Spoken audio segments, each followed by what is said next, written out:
कैसे हो सभी लोग। तो हम पढ़ रहे थे यूरिनरी सिस्टम। इसकी नेक्स्ट डिजीज पढ़ेंगे हम रीनल फेल्योर। किडनी फंक्शन का कम अथवा लॉस होना रीनल फेल्योर कहलाता है।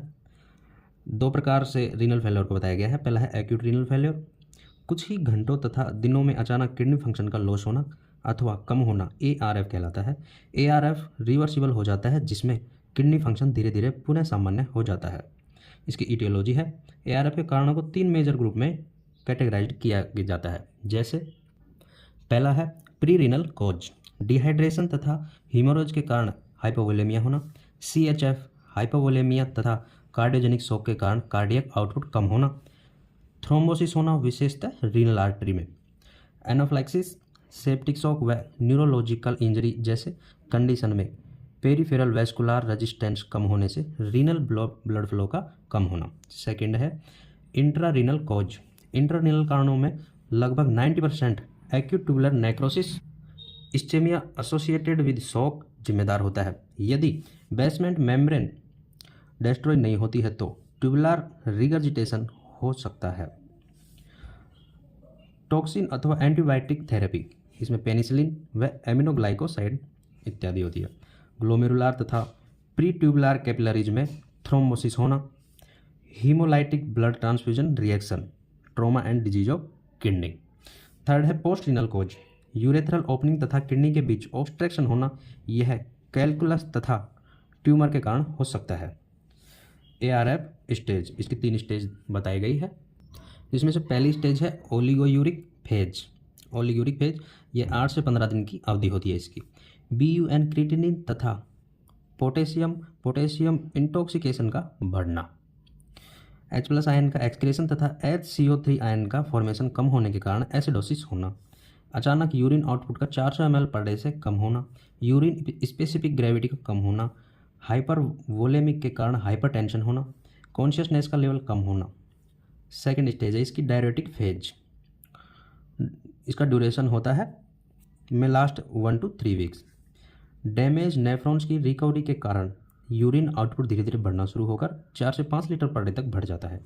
Hypotension due to hypovolemia and hyponatremia. Decrease BUN and creatinine level in blood. Improved level of consciousness.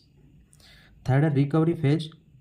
पूर्व रिकवरी में 1 से 2 वर्ष लग जाते हैं। इस अवस्था में urine output BUN, creatinine, fluid तथा BP नॉर्मल लेवल का आ जाता है। अब बताया गया सेकंड रीनल फेलियर। फर्स्ट था एक्यूट रीनल फेलियर और सेकंड है क्रॉनिक रीनल फेलियर। इसको इरिवर्सिबल रीनल फेलियर भी कहा जाता है। इसमें है functional nephron, renal functional tissue की संख्या कम होने के कारण धीरे धीरे प्रोग्रेसिव रूप से किडनी फंक्शंस का काम होना CRF कहलाता है। CRF इरिवर्सिबल होता है, अतः लाइफ को जीवित रखने हेतु डायलिसिस तथा किडनी ट्रांसप्लांटेशन करना आवश्यक होता है। इसके कॉज बताए गए हैं।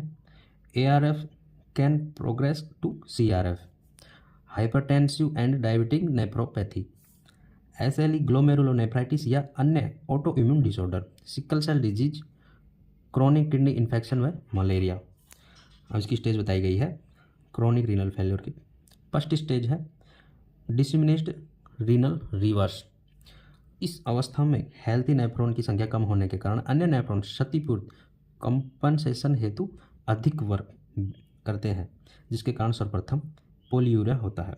BUN तथा क्रिएटिनिन का ब्लड में नॉर्मल लेवल रहता है।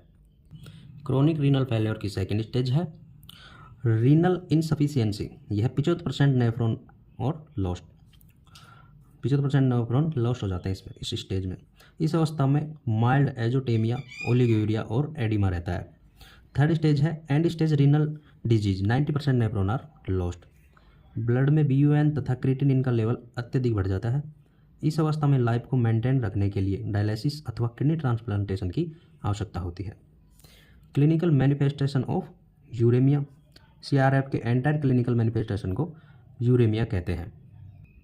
CRF का clinical manifestation kidney functional loss होने के कारण नाइट्रोजिनस वाटर प्रोडक्ट के रिटेंशन तथा फ्लूइड इलेक्ट्रोलाइट व एसिड बेस बैलेंस में असंतुलन होने से प्रत्येक ऑर्गन तथा सिस्टम द्वारा रिफ्लेक्ट होता है। एनीमिया, एरिथ्रोपोइटिन का रीनल ट्यूबुल से सिक्रेशन कम होने के कारण, हाइपोकैलेमिया, हाइपोकैल्सीमिया, किडनी का विटामिन डी को एक्टिवेटेड करने में असमर्थ होने के कारण, जीआईटी ब्लीडिंग, इंटेस्टाइनल बैक्टीरिया द्वारा यूरिया को एमोनिया में तोड़ने व अमोनिया का गैस्ट्रिक म्यूकोसा में इरिटेशन करने से, ब्रोंज पिगमेंटेशन व प्रूराइटिस, क्योंकि स्किन के नीचे जमा यूरेटर क्रिस्टल जो यूरेमिक फ्रॉस्ट कहलाते हैं इरिटेशन करते हैं, मेटाबॉलिक एसिडोसिस, किडनी का H+ आयन को एक्सक्रीट व CO3 का निर्माण करने में असमर्थ होने से को कंपोसेट करने के लिए Kussmaul respiration, a deep repetitive gasping respiratory pattern होना, इंसोम्निया, नोजिया, वोमिटिंग तथा अल्टर्ड कॉन्स्टिक्वेनेस, ब्लड में वेस्ट प्रोडक्ट के लेवल बढ़ने के कारण, ocular irritation due to deposition of calcium in conjunctiva, hypertension, sodium तथा वाटर रिटेंशन के कारण, हाइपरकैलेमिया में cause cardiac dysrhythmias, muscles cramp, electrolyte imbalance के कारण, एजुटेमिया तथा प्रोटीनयूरिया। अब देखेंगे इसके डायग्नोसिस में है रीनल फंक्शन टेस्ट तथा किडनी फंक्शन टेस्ट KFT का असेसमेंट करना। KFT में ब्लड में इंट्रोजेनस वेस्ट का लेवल बढ़ा हुआ होता है, नाइट्रोजिनस प्रोडक्ट का नॉर्मल लेवल निम्नानुसार होता है, जैसे यूरिया 8 से 25 mg पर डायलीटर, यूरिक एसिड 2.5 से 8 mg पर डायलीटर तथा क्रिएटिनिन 0.5 से 1.2 mg पर डायलीटर। क्रिएटिनिन रीनल फंक्शन का स्पेसिफिक इंडिकेटर है, इसका बढ़ा हुआ लेवल GFR के कम होने का इंडिकेट करता है। BUN का लेवल कई कंडीशन जैसे रीनल फेल्योर, बर्न्स, डिहाइड्रेशन व प्रोटीन कैटाबॉलिज्म, फीवर या स्ट्रेस में बढ़ जाता है। अब देखेंगे इसके management. BUN serum creatinine, BP, acid base balance, electrolyte तथा हीमोग्लोबिन के लेवल को असेस करें। किडनी फंक्शन को असेस करने के लिए सीरम क्रिएटिनिन तथा क्रिएटिनिन क्लियरेंस का निरोधर करने को बर्न से अधिक एक्यूरेट इंडिकेटर माना गया है, क्योंकि BUN तो किसी अन्य परिस्थिति जैसे प्रोटीन इंटेक बढ़ने, फीवर इत्यादि में भी बढ़ सकता है। डाइट में प्रोटीन इंटेक बहुत कम करनी चाहिए, 20 ग्राम पर डे, क्योंकि प्रोटीन इंटेक कम होने पर टिश्यू प्रोटीन बनाने के लिए बॉडी एक्सेस BUN को नॉन इसेंशियल एमिनो एसिड बनाने में यूज करती है। पोटेशियम इंटेक 1500 mg को भी कंट्रोल करें। अब देखेंगे इसका डायलाइसिस में है सेमी परमेएबल मेम्ब्रेन में डिफ्यूजन द्वारा टॉक्सिक मॉलिक्यूल को अलग करने की प्रोसेस डायलाइसिस कहलाती है। इस प्रक्रिया में एक सॉल्यूशन का उपयोग किया जाता है जिसे dialysate, a special prepared electrolyte solution use नहीं इन प्रोसेस ऑफ डायलाइसिस कहते हैं।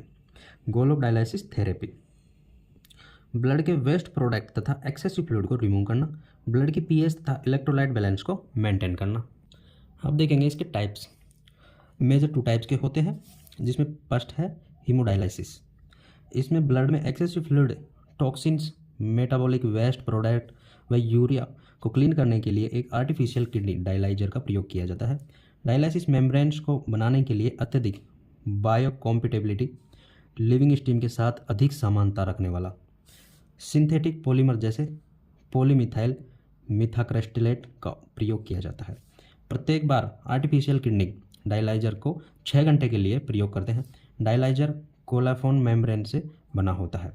डायलाइजर में 200 से 500 ml पर मिनट की दर से ब्लड पंप होता है तथा इसके विपरीत दिशा में डायलाइसेट 300 से 900 ml पर मिनट की दर से फ्लो होता है। एक्स्ट्रा कॉर्पोरियल सर्किट में कलेक्टिंग को रोकने के लिए हिपेरिन को एंटीकोगुलेंट की तरह प्रयोग किया जाता है। संभावित कॉम्प्लिकेशन का पता लगाने के लिए प्रत्येक 15 से 30 मिनट में वाइटल साइन को चेक तथा रिकॉर्डिंग करना चाहिए। अब देखेंगे इसके प्रिंसिपल ऑफ हीमोडायलाइसिस के। फर्स्ट है डिफ्यूजन। सेमी परमेएबल मेम्ब्रेन के माध्यम में से पार्टिकल्स का अधिक सांद्रता वाले क्षेत्र में कम सांद्रता वाले क्षेत्र की ओर गति करना, जैसे waste product urine, uric acid, creatinine का ब्लड से डायलाइसिस सॉल्यूशन में गति करना। सेकंड देखेंगे अब। सेकंड प्रिंसिपल है osmosis and ultra filtration artificially उत्पन्न प्रेशर। सेमी परमेएबल मेम्ब्रेन द्वारा फ्लूइड मेनली वाटर का कम सांद्रता से अधिक सांद्रता की ओर गति करना, जैसे ऑस्मोसिस द्वारा ब्लड में अतिरिक्त फ्लूइड को हटाना। आप देखेंगे इसके कॉम्प्लिकेशंस। डिसइक्विलिब्रियम सिंड्रोम, डायलिसिस के दौरान CSF की तुलना में ब्लड से वेस्ट प्रोडक्ट के शीघ्र हटने से CSF का ऑस्मोटिक प्रेशर ब्लड से अधिक होने के कारण फ्लूइड का ब्लड में ब्रेन टिश्यू में शिफ्ट होने से सेरेब्रल एडिमा होना। डायलिसिस एनसेफेलोपैथी, यह एल्यूमिनियम टॉक्सिसिटी के कारण एल्यूमिनियम यूज इनटू डायलिसिस होता है। एयर एम्बोलिज्म, सर्कुलेटरी सिस्टम में एयर के प्रवेश होने के कारण। आप देखेंगे इसके access of haemodialysis.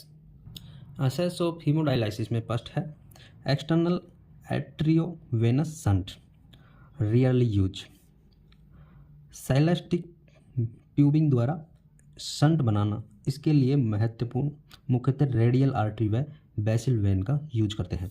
Acute dialysis के लिए सब क्लेविकल कैथेटर का प्रयोग करते हैं। सेकंड है इंटरनल आर्टेरियोवेनस फिस्टुला। फिस्टुला प्राय एक आर्टरी, रेडियल अथवा अल्नर तथा एक वेन सिफेलिक के मध्य बनाया जाता है। इस फिस्टुला में वेन में ब्लड के एक्सेस डाइवर्जन होने से हैंड में आर्टियल परफ्यूजन के कंप्रोमाइज्ड होने से आर्टेरियल स्टील सिंड्रोम हो सकता है। थर्ड है internal arteriovenous graft. Brachial artery तथा एंटीक्यूबाइटल वेन के मध्य एक ब्रिज बनाने के लिए आर्टिफिशियल मटेरियल टेफ्लॉन का ग्राफ्ट यूज किया जाता है। सेकंड टाइप है पेरिटोनियल डायलिसिस।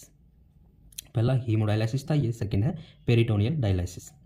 पेरिटोनियल डायलिसिस में पेरिटोनियल कैविटी की लाइनिंग को डायलाइजिंग मेम्ब्रेन की तरह यूज करते हैं। पेरिटोनियल डायलिसिस डिफ्यूजन तथा ओस्मोसिस के प्रिंसिपल पर कार्य करता है।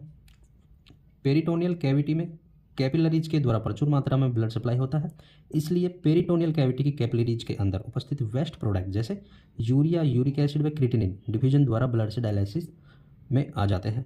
कैथेटर इंसर्शन के लिए साइट अम्बिलाइकस से 3 से 5 सेंटीमीटर नीचे रेफर करते हैं।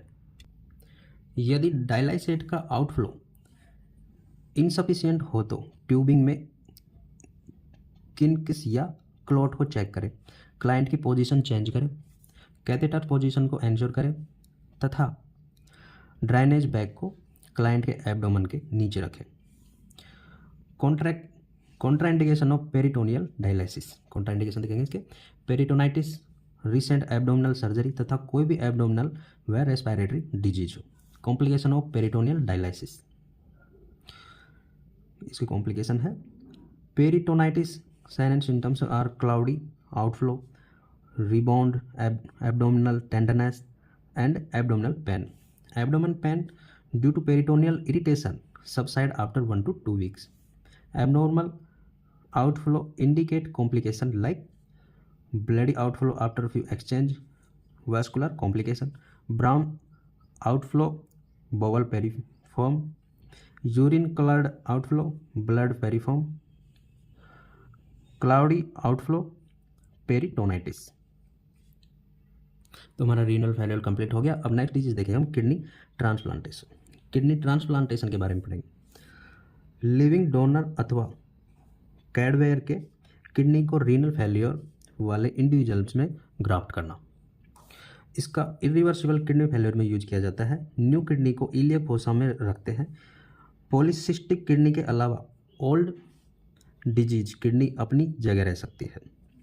डोनर को ट्रांसप्लांटेशन से ABO ABO blood group major histocompatibility antigen cell identity maker human leukocyte against HLA suitability तथा mix lymphocyte culture index histocompatibility के लिए स्क्रीन किया जाता है। सेल मीडिएटेड इम्यूनोग्लोबुलिन इम्यूनोलॉजिकल समानता अथवा कंपेटिबिलिटी को हिस्टोकॉम्पेबिलिटी कहते हैं। कैडवेयर ए डेड बॉडी डोनर 70 वर्ष से कम का होना चाहिए। रेसिपिएंट को ट्रांसप्लांटेशन से 2 दिन पहले तथा ट्रांसप्लांटेशन के बाद लाइफ लॉन्ग इम्यूनोसप्रेसिव मेडिकेशन जैसे साइक्लोस्पोरिन, प्रेडिनोसोन, सिरोलिमस, टैक्रोलिमस, एजाथायोप्राइन इत्यादि एडमिनिस्टर करते हैं। ट्रांसप्लांटेशन के बाद यूरिन आउटपुट को हाउरली मेंटेन करें। आउटपुट के अचानक कम होने पर तुरंत रिपोर्ट करें।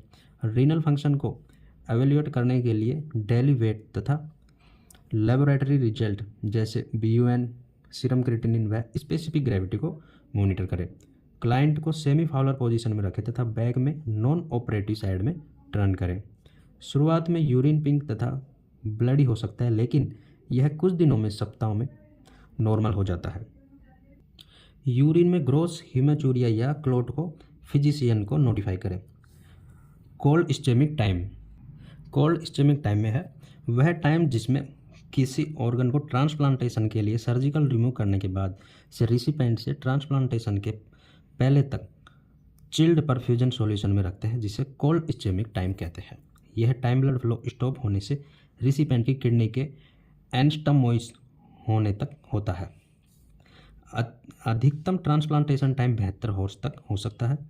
ग्राफ्ट रिजेक्शन, होस्ट की इम्यूनिटी प्राय टी लिम्फोसाइट्स से उत्पन्न सेलुलर इम्यूनिटी द्वारा सेलुलर लेवल पर ट्रांसप्लांटेड मटेरियल का डिस्ट्रैक्शन होना। यदि ऑर्गन के एनास्टमोसिस के समय या 48 घंटे में ही रिजेक्शन हो जाता है तो इसे हाइपर एक्यूट रिजेक्शन कहते हैं। यदि रिजेक्शन एक वीक के अंदर हो जाता है तो इसे एक्यूट रिजेक्शन कहते हैं। यदि रिजेक्शन धीरे धीरे महीने से वर्ष तक हो तो इसे क्रोनिक रिजेक्शन कहते हैं। Graft rejection is a common problem except identical twins. Sign symptoms of rejection, rejection के साइन ऑफ सिम्टम्स देखेंगे। टेम्परेचर 100 डिग्री फ़ारेनहाइट से अधिक होना, ग्राफ्टेड किडनी के ऊपर पेन तथा टेंडरनेस होना, 24 आवर्स में 2 से 3 पाउंड 0.9 से 1.4 किलोग्राम वेट गेन होना, BUN तथा सीरम क्रिएटिनिन का लेवल बढ़ना, decrease creatinine clearance, elevated WBC oedema, hypertension. तो इसके साथ ही हमारा यूरिनरी सिस्टम कंप्लीट होता है। Watching for video, thank you guys, लगे रहिए हमारे साथ। नेक्स्ट सेशन में पढ़ेंगे हम मेल रिप्रोडक्टिव सिस्टम। चैनल को सब्सक्राइब कीजिए, वीडियो को लाइक कीजिए। Thank you guys.